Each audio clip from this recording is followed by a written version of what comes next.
اگر وہ سیاسی جماعتیں بھی اس خون بہانے میں شامل ہو جائیں گی یا اس کو جسٹیفائی کرنے میں شامل ہو جائیں گی تو پھر پاکستان میں جو بہت ایک مشکل سے ہمیں استحکام ملا ہے، مالی طور پر بھی، سیاسی طور پر بھی، معاشی طور پر بھی، اس کو برقرار رکھنا اس وقت پہلی ڈیوٹی ہے ہم سب۔ تو ذرا کوئکلی فرما دیجیے گا کہ اب سپریم کورٹ سے جو ریلیکسیشن ملی ہے عمران خان کو، تو کیا آپ سمجھتے ہیں کہ یہ کیس اب زیادہ بلڈ ہو گیا ہے کہ 9 مئی کا مقدمہ ملٹری کورٹ میں چلایا جائے؟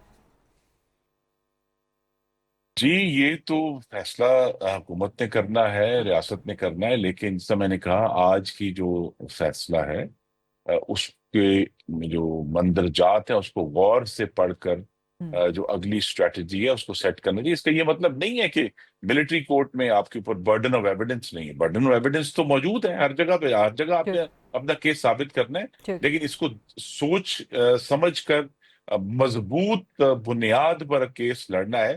ملٹری کورٹ اس میں صرف ایک آپشن ہے۔ جی بہت بہت شکریہ خرم دستگیر خان صاحب، ہمارے لیے پروگرام کی نکال رہے تھے آج اور بات کر رہے تھے اور اس چیز کو تشویشناک پوری قوم کے لیے قرار دے رہے تھے جو سپریم کورٹ سے آج عمران خان کو ضمانت ملی ہے 9 مئی کے حوالے سے، اور مطالبہ کر رہے تھے اپنی ہی حکومت سے کہ 9 مئی کے حوالے سے پروسیکیوشن کو مزید کڑا کیا جائے اور سزا لازماً دی جائے ذمہ داران کو۔ ایک چھوٹی سی بریک کے بعد جب واپس آئیں گے اسی حوالے سے پاکستان تحریک انصاف کا موقف بھی لیں گے اور دیگر معاملات پر بھی سوال جواب کریں گے۔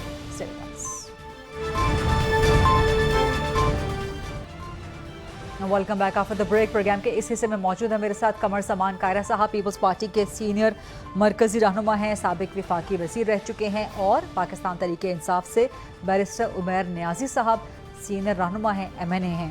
عمیر نیازی صاحب آپ مٹھائی لے کر نہیں آئے آج؟ آپ کو تو آج مٹھائی لانی چاہیے تھی۔ ہر پروگرام میں جب بھی آپ تشریف لاتے ہیں تو آپ سخت سوالات کا سامنا کرتے ہیں اور ہوائیاں اڑی ہوتی ہیں پاکستان تحریک انصاف کی، لیکن آج اس کے بعد ویسے مٹھائی آپ اس لیے نہیں لائے کیونکہ رہائی ابھی بھی نہیں ہو سکتی سپریم کورٹ سے ضمانت ملنے کے باوجود؟ ہاں جی، یہ مطلب ایک قدم ہے اس طرف، دیکھیں، اور قدم یہ چھوٹا قدم نہیں ہے، بہت بڑا قدم ہے کہ دیکھیں ایک بیانیہ جو 2 سال سے مسلسل بنایا گیا تحریک انصاف کے خلاف، عمران خان کے خلاف، اور اس بیانیہ دیکھیں کہ اتنا کمزور تھا کہ پروسیکیوٹر کو ٹیکنیکلٹیز کے پیچھے چھپنا پڑا، پروسیکیوٹر کے پاس کوئی کرنے کو بات نہیں تھی، حوالہ کس چیز کا دیا جا رہا، سوشل میڈیا کا دیا جا رہا، کہ ثبوت سوشل میڈیا پر موجود اگر اس طرح کی باتیں ہیں تو پھر سوشل میڈیا کو ہی فیصلہ کرنے دے 9 مئی کا، جیسا 9 مئی پہ باقاعدہ ASPR کا بھی آ جایا، انہوں نے کہا فوج اور عوام کا مقدمہ ہے، اگر اس طرح سے ہے کہ فوج اور عوام کا مقدمہ ہے، عوام تو 8 فروری کو بالکل، تو پوری قوم نے 8 فروری کو ایک فیصلہ تو کر دیا تھا، پھر اس فیصلے کو مان لیا جائے۔ چلیں ڈسپیوٹڈ صحیح، مگر آپ کو نبض کا تو اندازہ ہو گیا نا، تو اب لیکن پروسیکیوٹر نے بیچارے نے آج کم از کم سر توڑ کوشش کی، اس نے یہ تو کہا کہ سوشل میڈیا پر ہیں، لیکن اس نے کہا جی فوٹوگرامیٹک ہیں، وائس میسیجنگ ٹیسٹ ہے، 3 گواہان کے بیانات ہیں، کچھ دیگر معاملات ہیں، واٹس ایپ میسیجز بھی موجود ہیں۔ دیکھیں جب آپ ایک غلطی کر لیتے ہیں نا، پھر اس کو چھپانے کے لیے کئی غلطیاں کرنی پڑتی ہیں۔ جب آپ نے حسام افضل سے سٹارٹ ہی ایک ایسا بے ہنگم سا کیا کہ آپ میز کے نیچے سے آپ نے بیانیہ بنانے کی کوشش کی، آپ نے اس کیس کو لیا جیسے ایک آرڈنری کیس، جیسا پاکستان کی ہر تھانے میں اس طرح کیسز بنتے ہیں کہ لوگ گواہ جو موجود نہیں ہوتے ان کو کریٹ کیا جاتا ہے، اس طرح کھڑا کیا جاتا ہے۔ تو آپ نے خود جب کیس کا سر پیر ہی نہیں بنایا تو اب آپ سپریم کورٹ آ کے اس کو زندہ کرنے کی کوشش کریں۔ میں سمجھتا ہوں سپریم کورٹ نے بہت بڑا ریلیف پروسیکیوشن کو دیا ہے، اور وہ ریلیف یہ ہے کہ انہوں نے میرٹ پہ بات نہیں کرنے دی۔ اگر وہ میرٹ پہ بات آج کرنے دیتے تو میں سمجھتا ہوں کہ یہ GHQ کا ٹرائل جو عمران خان کے خلاف چل رہا ہے اس نے کھڑے نہیں رہنا تھا۔ لیکن میرٹ پہ بات نہیں ہو سکتی نا، کیونکہ پھر ٹرائل متاثر ہو جاتا ہے۔ دیکھیں ٹینٹیٹیو اسیسمنٹ ہوتی ہے، مگر وہ تو ہے نا کہ ججز نے اس سے انفلوئنس نہیں ہونا، مگر ایویڈنس چیزیں جو آن ریکارڈ آ چکی ہیں۔ ممکن نہیں ہوتا نا اگر آپ کی سپریم کورٹ کوئی آبزرویشن دے دیتی، جو کہ چیف جسٹس نے کہا بھی ہے، تو وہ کہتے کہ پھر باقی عدالتوں میں آپ کا متاثر ہو جاتا نا۔ یہ کیس اس طرح سے منفرد ہے کہ اس کا ٹرائل مختلف مقامات پہ چل رہا ہے۔ سرگودا میں یہی سیم سیٹ آف ایویڈنس پہلے ڈسکارڈ ہو چکا ہے، یہی گواہ جھوٹے قرار پائے ہیں، پھر اسی ایویڈنس پہ انہی سیم گواہوں پہ آپ لاہور میں سزائیں کر دیتے ہیں، پھر فیصلہ آباد میں یہی گواہ پیش ہوتے ہیں، سزائیں ہو جاتی ہیں، ایویڈنس تو وہی ہے نا۔ میں یہی کہنا چاہ رہی تھی، میرا پوائنٹ یہ تھا، but I go to Qamar Zaman Kaira صاحب، بٹ میرا پوائنٹ یہی تھا کہ انہی کیسز کے حوالے سے باقی لوگوں کو سزائیں ہو رہی ہیں، عمران خان کو ضمانت مل رہی ہے، تو یہ تضاد کیوں ہے؟ لیکن قمر سمان قائرہ صاحب سے آپ کیا کہتے ہیں، بینگ ان دا گورنمنٹ 9 مئی پر پیپلز پارٹی کا موقف بڑا واضح ہے، ایک طرف DG ISPR کہتے ہیں کہ جی سخت سے سخت، کڑی سے کڑی سزا ہونی چاہیے، دوسری طرف سپریم کورٹ میں 8 مقدمات میں ضمانت مل جاتی ہے، سو یہ کیا چل رہا ہے سر؟